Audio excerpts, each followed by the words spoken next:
Norse mythology में बहुत ही famous बड़े इवेंट्स के बारे में डिस्क्राइब करा गया है। उनमें से एक है रैग्नारोक। रैग्नारोक अपने टाइम में एक ये डिफाइन करता है जहाँ पर ऑल द गॉड्स, वहाँ पर ओडिन, लोकी, थॉर और या वेलकरीज की बात करते हैं, और इवन हेमडाल, जो कि अपनी ताकत को यूज़ करके अर्थ को बचाते जाइंट से और जाइंट को मार देते हैं और काफ़ी समय के लिए इस धरती को बचा लेते हैं। ये तो होगी रैग्नारोक की बात। अब हम बात करते हैं कहने में जो कि सेम बेस पे है, जो कि है record of Ragnarok. So hey guys listening my podcast on record of Ragnarok. Record of Ragnarok अभी हाल ही में रिलीज हुआ था, जिसको देखने में मुझे बहुत टाइम लगा क्योंकि नेटफ्लिक्स इंडिया पे ये अवेलेबल नहीं था due to some their ethical issues के कारण या फिर मोरल के कारण। वो भी बात करेंगे। सो आगे देखते हैं।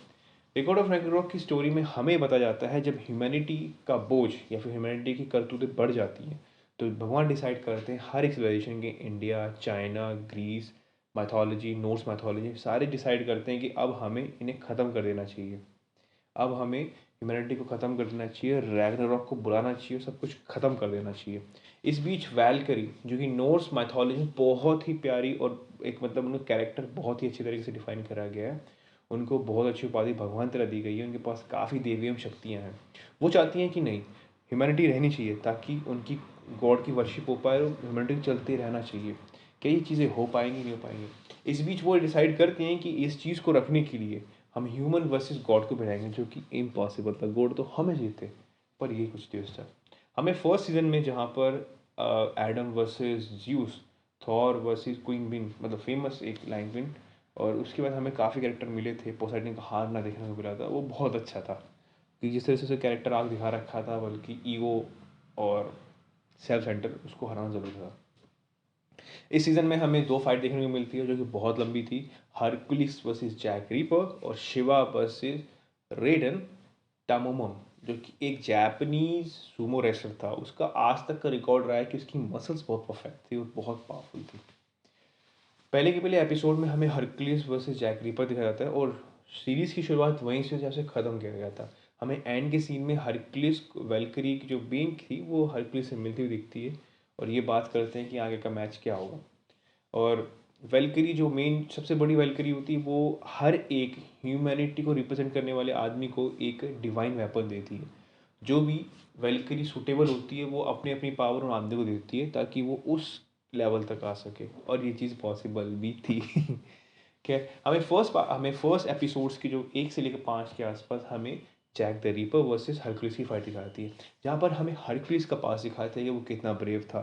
उसने कैसे गॉड ऑफ वॉर एरिस से टक्कर ली, उसको हराने की कोशिश की। उसने वो प्याला पिया ज्यूस का ताकि वो अमर हो सके, पावरफुल बन सके। वो हाफ गॉड हाफ लॉर्ड था, मतलब डेमी गॉड बोलते थे उसको, हाफ ह्यूमन और हाफ गॉड। इस बीच को आगे करते करते उसने कैसे कैसे अपने आप को जस्टिस, ह्यूमैनिटी के लिए, जस्टिस के लिए खड़ा किया, पावर के लिए, विजन के लिए खड़ा किया। वहीं पर हमें जैक द रीपर के बारे में क्या बताया गया। वैसे बता दूँ, जैक द रीपर आज तक का सबसे मोस्ट वांटेड क्रिमिनल रह चुका है 19th century 18 आई थिंक इसके टाइम के आसपास। जब उन मतलब एक ऐसा सेक्युलर के बारे में मैं बात कर रहा हूँ जिसका खौफ था ब्रिटिश की गलियों में, जहाँ पर वो प्रोस्टिट्यूट लड़कियों को मार के बीच मतलब उनके सारे मेन पोर्शंस को म्यूटेट कर देता था, ख़राब कर देता था। और आज तक की कोई गुत्थी सुलझ ही नहीं पाई है। इवन बहुत सारे ग्रेटेस्ट नॉवलिस्ट ने इसे सुलझाने की कोशिश की, पर ऐसा हो नहीं पाया। इसके बीच में हमें उनकी पास दिखाया जाता है, पास लाइफ, जो कि मुझे बेतुकी तो नहीं लगी, बट कोई सेंसलेस भी नहीं थी वो। मतलब क्या ही दिखा सकते हो, आप जानते नहीं किसी बारे में तो क्या ही दिखा दोगे। पर दुख के साथ बताना पड़ रहा है कि इसमें जीत जाता है हमारा जैक द रीपर। वो अपने डिवाइन वेपन को यूज़ करके हरक्यूलिस को मारता है। सेकेंड मैच था Shiva versus Raiden, Raiden Tameemon. Raiden Tameemon Japanese का one of the most decorated, मतलब अपने अपने काम के लिए सर्वस्व जाने वाला और बहुत मोस्ट पावरफुल सुमो रेसलर है, जिसकी स्ट्रीक रही है 346 विन कंटिन्यूस स्ट्रीक में। और जितना उसने अपने मैचेस खेले उसके लिए उसे बहुत ही ज़्यादा रिस्पेक्ट है। हर आज के टाइम में भी इसकी रिस्पेक्ट बहुत ज़्यादा है, क्योंकि उसकी due to his powerful impactful body और इवन इज ग्रिप, वो अपनी ग्रिप के लिए, अपनी मसल्स के लिए बहुत ज़्यादा था। इस बीच इसका सामना होता है शिवा से, द इंडियन गॉड के बारे में। इस एपिसोड को देखते हुए थोड़ा बहुत मुझे बुरा भी लगा, क्योंकि जिस तरह से शिव जी को दिखाया गया था वो बहुत बुरा था। इनकी पास्ट हिस्ट्री में दिखाया गया है कि शिव और रुद्रा एक अलग अलग रूप है, बल्कि हमारे इंडियन मैथोलॉजी में रुद्र शिवा का रूप है। ये दोनों डिसाइड करते हैं कि इन्हें कैलाश पर्वत चढ़ना चाहिए और सबसे पावरफुल गॉड को चैलेंज करना चाहिए। जहाँ पर वो इंद्र को करते हैं, विष्णु जी को करते हैं, ब्रह्मा जी को करते हैं। विष्णु ब्रह्मा जी के जो कैरेक्टर दिखा रखे हैं वो ठीक ठाक है, आप जस्ट इग्नोर करिएगा, ये तो टाइम पास वाली चीज़ थी। हमें सेकेंड एपिसोड में ये दिखाना, मतलब कैरेक्टर, एनीमे कैरेक्टर का या फिर एनीमे प्रोडक्शन हाउस का बहुत ही अच्छा था कि किस तरह जीते थे वो। उनका मेनली हमें तांडव दिखा के शिव जी का, उस चीज़ को देख के मैं बहुत खुश हुआ, लिटरली दिल खुश बाग बाग हो गया। पर फाइट दिखाने का मतलब क्या ही कह सकते हैं, जब दूसरे गॉड लड़ रहे थे, हार रहे थे तो अच्छा लगता था, पर अपने गॉड की बारी आई तो नहीं अच्छा लगता। ये तो इंटेंसिटी की बात होगी, मतलब हमारे सेंटीमेंटल की बात होगी।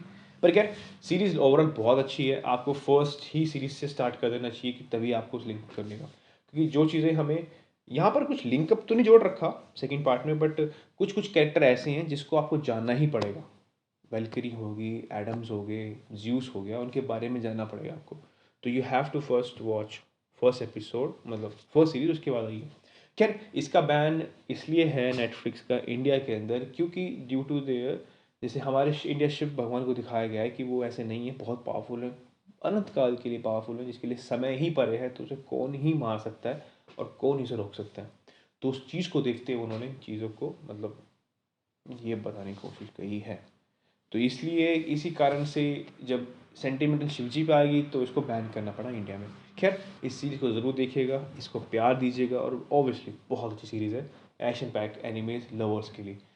Watch it if you get it, नहीं तो तब भी देखिए। एनिमे मांगा पड़ी है। Bye, thank you, okay. Got the sun and the sand and the sea and